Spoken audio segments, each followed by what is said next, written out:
అధ్యక్షుడు Donald Trump ఆయన మొత్తానికి అనంత పని చేశారు. వెనెజువెలాపై దాడులు చేయించారు. ఆయన రెండే గంటలు అమెరికా సైన్యం మొత్తం కూడా తమ ఆపరేషన్ ని పూర్తి చేసేసింది. వెనెజువెలా అధ్యక్షుడిని ఆయన భార్యను సైతం కస్టడీలోకి తీసుకున్నట్టుగా ప్రెసిడెంట్ ట్రంప్ తనకి తానే స్వయంగా ట్వీట్ చేసి మరీ ప్రకటించారు. అమెరికా తలుచుకుంటే ఏ దేశమైనా ఇంతేనా? అగ్రరాజ్యం జోక్యం చేసుకుంటే నాశనం అవ్వక తప్పదా? అమెరికా ఇప్పుడు ఈ చర్యతో ప్రపంచానికి అసలు ఏం చెప్పాలి అనుకుంటోంది? ఇవి మేజర్ క్వశ్చన్స్. దీనికి సంబంధించి మాట్లాడదాం sir. Contradictory version of Trump గురించి కూడా ఫస్ట్ మాట్లాడుకోవాలి. నోబెల్ పీస్ ప్రైజ్ కోసం ఆయన పాకులాడుతూ ప్రతి చోట కూడా యుద్ధాన్ని నేనే ఆపే ప్రయత్నం చేశాను అంటూనే ఇవాళ ప్రెసిడెంట్ని 2 గంటల్లో ఎత్తుకెళ్ళిపోవడం ఎలా చూడాలంటారు? మీ విశ్లేషణ ఏంటి సార్?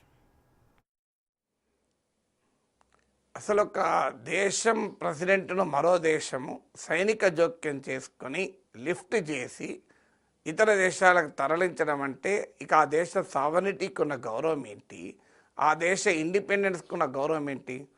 ఇదే ఒక ఉదాహరణకు మహమ్మద్ యూనస్ ప్రభుత్వం ఉంది బంగ్లాదేశ్లో. ఈవెన్ ఎలక్టెడ్ గవర్నమెంట్ కూడా కాదు, ఎవరో నామినేట్ చేసి పెట్టుకున్నారు. ఇస్లామిస్ట్ శక్తులకు ఊతాండిస్తున్నాడు, హిందువులపైన దాడులు చేస్తున్నాడు, భారత్ వ్యతిరేక కార్యకలాపాలు పాల్పడుతున్నాడు, భారత్కు వ్యతిరేకంగా పాకిస్తాన్తో కలిసి కుట్రలు పన్నుతున్నాడు. రేపు భారత సైన్యాలు వెళ్ళి ఆపరేషన్ చేసి మహమ్మద్ యూనస్ను అరెస్ట్ చేసి తీసుకొస్తే అమెరికా అంగీకరిస్తుందా? నా సూటి ప్రశ్న.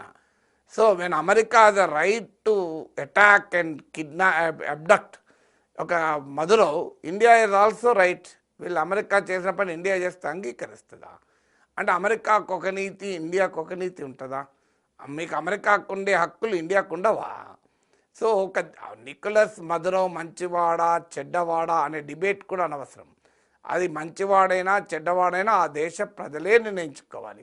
అసీం మునీరోమో అమెరికాకు మంచివాడు, అల్ ఖైదా టెర్రరిస్ట్ సిరియా ప్రెసిడెంట్ అమెరికాకు మంచివాడు, సౌదీ అరేబియా రాజు, యుఏఈ రాజులు, జోర్డాన్, బహ్రాన్, కువైట్, ఖతార్ రాజులు వీళ్ళేమైనా ప్రజాస్వామ్యయుతంగా ఎన్నికయ్యారా? ఆ దేశంలో ఏమైనా లౌకికవాదాన్ని కాపాడుతున్నారా? ఆ దేశంలో ఏమైనా పౌర హక్కులు ఉన్నాయా? వాళ్ళందరూ అమెరికాకు మిత్రులు. సో కానీ నికోలస్ మదురో మాత్రం ఎన్నికలు రిగ్గింగ్ చేశాడు అని వాదన. సో ఏంటి వాదన ఏంటి, ఆరోపణ ఏంటి? నికోలస్ మదురో డ్రగ్ కార్టెల్ ప్రోత్సహిస్తున్నాడు అని, నార్కో టెర్రరిస్ట్ అని. మీకు అమెరికాలోనే ఎన్ఫోర్స్మెంట్ అడ్మినిస్ట్రేషన్ డిఈఏ అంటారు, వారు every year national drug threat assessment report NDTA report అని ఒక రిపోర్ట్ ఇస్తారు. మీరు గూగుల్లో కొట్టినా వస్తుంది. National drug threat assessment report of 2024 అని చూడండి. 57 పేజ్ రిపోర్టు. అందులో ఎక్కడా వెనిజులా పైన ఆరోపణ లేదు. అంటే మరి ట్రంప్ ఇలా చెప్తున్నాడు నికోలస్ మదురో పైన ఆరోపణ ఉండాలి కదా. సో అక్కడ ఆరోపణ లేదు. 1 ఇయర్ కింద వచ్చిన రిపోర్ట్ ఇది, 2024 రిపోర్ట్. 2025కి వచ్చే వరకు నికోలస్ మదురో పెద్ద ఎత్తున అమెరికాలోకి డ్రగ్స్ పంపిస్తున్న ఆరోపిస్తూ ఇప్పటికీ 40 బోట్లను ధ్వంసం చేసి 115 మందిని చంపేసి ఇప్పుడు ఏకంగా దేశంలోకే జోక్యం చేసుకున్నారు. ఎందుకు? 2 కారణాలు. ఒకటి, వెనిజులా ప్రపంచంలోనే అత్యధిక చమురు సంపద ఉన్న దేశం. చమురు ఉన్న ఇరాక్లో అమెరికా ఇదే చేసింది, చమురు ఉన్న లిబియాలో ఇదే చేసింది. మినరల్స్ బాగా ఉన్న గ్రీన్లాండ్ ఇవ్వమని డెన్మార్క్ను బెదిరిస్తోంది. డెన్మార్క్ నాటోలో భాగము. మీకు కెనడాను 51st స్టేట్గా ఉండాలని ఒత్తిడి చేశారు. ఉక్రెయిన్తో యుద్ధానికి సహకరించామని చెప్పి ఏకంగా మినరల్ డీలే కుదుర్చుకున్నారు. సో ఎక్కడ విలువైన ఖనిజాలుంటే వారిని నయానా భయానా లోబరుచుకోవడం అనేది అమెరికా విధానం. ఇక రెండవది అంటే అక్కడ నికోలస్ మదురో, ఆయనకు ముందున్న హ్యూగో చావేజ్ ఆయిల్ వెల్త్ను నేషనలైజ్ చేశారు. అది కీలకమైన విధానం. అంటే అమెరికన్ మల్టీనేషనల్స్కు ఛాన్స్ ఇవ్వకుండా వాటిని నేషనలైజ్ చేసి దాంతో అమెరికన్ కంపెనీలను ఎక్సాన్ మొబిల్ ఇలాంటి కంపెనీల ప్రయోజనాలకు దెబ్బ తగిలాయి. సో ఇప్పుడు అక్కడున్న ప్రతిపక్ష నేత నోబెల్ బహుమతి ఇచ్చారు ఈ మధ్య, మెరియా కరీనా మచాడో అని. ఆమె ఏమంటోంది, $1.7 ట్రిలియన్ వెళ్తుంది వెనిజులాలో సహజ వనరులు. $1.7 ట్రిలియన్, $1 ట్రిలియన్ అంటే $1,00,00,000, సుమారు $2,00,00,000 సంపద ఉంది. ఈ సంపద అమెరికా బహుళజాతి కంపెనీలను నేను అప్పచెప్తానని బహిరంగంగా ప్రకటించాలి. ఇదేం సీక్రెట్ కాదు. వెనిజులా మినరల్ వెల్త్ మొత్తం యుఎస్ కంపెనీస్ కప్పజెప్తామని తనకు వచ్చిన నోబెల్ బహుమతిని కూడా అమెరికాకు ట్రంప్కి అంకితం చేశారు. సో 2,70,000 కోట్ల డాలర్ల విలువైన వెనిజులా సహజ వనరులను అమెరికన్ కంపెనీలకు అప్పజెప్తాం, ఇప్పుడు అవన్నీ ప్రభుత్వ రంగంలో ఉన్నాయి అని చెప్పినందుకు ఆమెకు ఏకంగా నోబెల్ బహుమతి ఇచ్చారు. ఇప్పుడు ఆమె ప్రత్యర్థి నికోలస్ మదురోను తొలగించి ఆమెను ఇప్పుడు ప్రెసిడెంట్గా అమెరికా చేయబోతోంది. సో క్లియర్ కాన్స్పిరసీ అర్థమవుతుంది కదా. నికోలస్ మదురో మంచివాడా చెడ్డవాడా ఆయన ఎన్నికల్ని పద్ధతి ప్రకారం నడిపాడా లేడా అది తర్వాత సంగతి. అసలు విషయం ఏంటంటే అమెరికాకి ఎవరిచ్చారో ఈ అధికారం అనేది ప్రశ్న. ఆ దేశ ప్రజలకే వదిలేయాలి వాళ్ళు ఏం చేయాలనేది. పోనీ వెనిజులా వల్ల అమెరికాకి ఏమైనా థ్రెట్ ఉందా? ప్రపంచంలో అమెరికా కానీ అమెరికా మిత్రదేశం పైన ఏమైనా నికోలస్ మదురో యుద్ధం చేశాడా? వెనిజులా దాడి చేశాడా?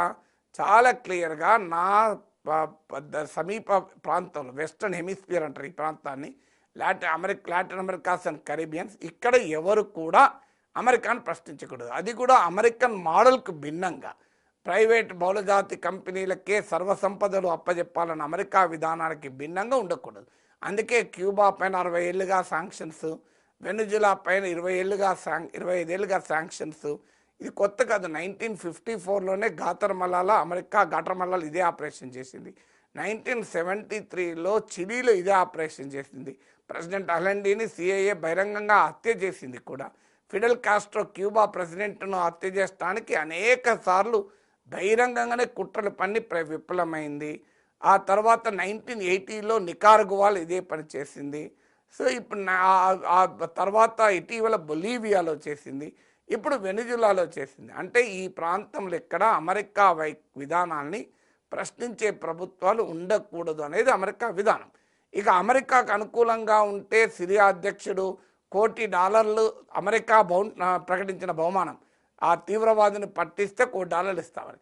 అలా అంటే అల్షరా ఇప్పుడు సిరియా ప్రెసిడెంట్గా వైట్ హౌస్లోకి వెళ్ళి ప్రెసిడెంట్ ట్రంప్ను కౌలించుకొని వచ్చాడు. సో అల్ఖైదా ఐజిల్ టెర్రరిస్టులేమో ట్రంప్కు మిత్రులు, మదురౌలు మమ్దానీలు మాత్రం వ్యతిరేకులు.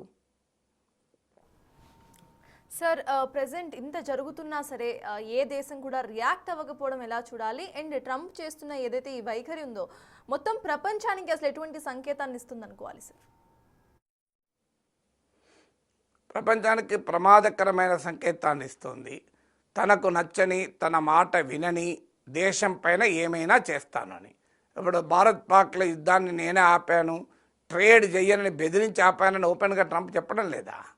సో రేపు కాశ్మీర్ పాకిస్తాన్కి ఇవ్వకపోతే ఇండియాపై కూడా దాడి చేస్తా, మోడీని అరెస్ట్ చేస్తా అని ట్రంప్ అంటే మనం అంగీకరించుదామా? సో కాశ్మీర్ పాకిస్తాన్కి ఇచ్చేయండి, నార్త్ ఈస్ట్ బంగ్లాదేశ్కి ఇచ్చేయండి అని ట్రంప్ అంటే అంగీకరిస్తామా? లేదు, మీ దేశంలో ఉన్న ఖనిజ సంపద అంతా మా కంపెనీలకు అప్పచెప్పండి అంటే అంగీకరించుదామా? అందులో మీకు వెనిజులా భారత్కు మిత్రదేశం కూడా. 2005లో హ్యూగో చావెజ్ భారత్లో పర్యటించారు. మన ఓఎన్జీసీ విదేశ్ లిమిటెడ్, ఓవిఎల్ అంటారు, వెనిజులాలో చమురు క్షేత్రాల్లో పెట్టుబడులు కూడా పెట్టింది. సో వెనిజులా ఆయిల్ కూడా మనం చాలా కాలం కొన్న అమెరికా ఒత్తిడి మేరకు ఈ మధ్య ఆపేశాం. కానీ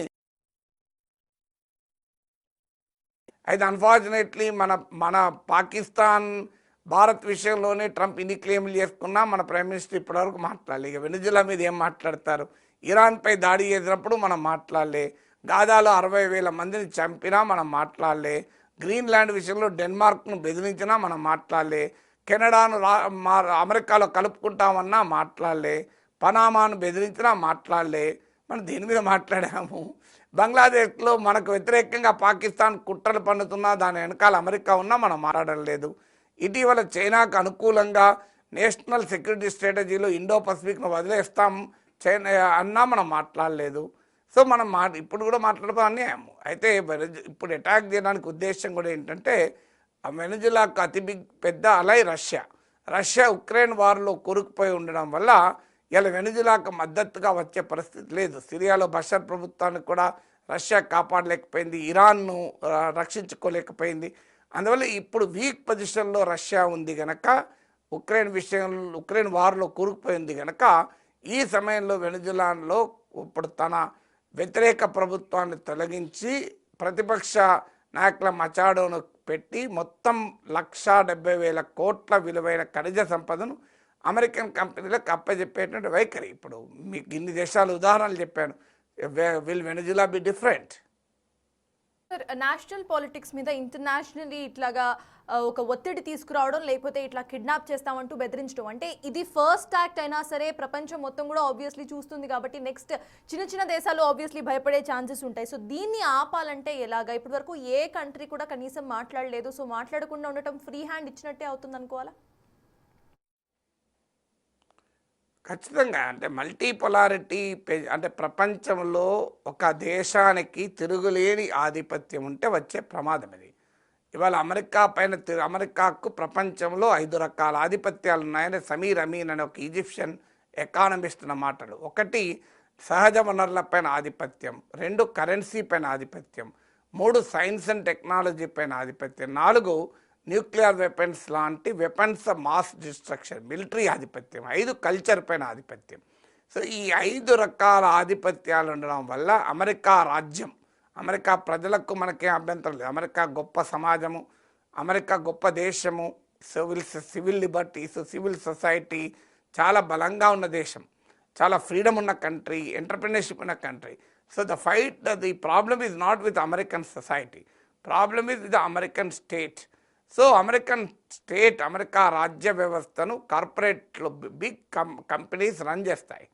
సో అమెరికాలో ఎవరు ప్రెసిడెంట్ అయినా ఈ పెద్ద కంపెనీలే డొనేషన్లు ఇస్తుంటాయి. డొనాల్డ్ ట్రంప్ అయినా, బరాక్ ఒబామా అయినా.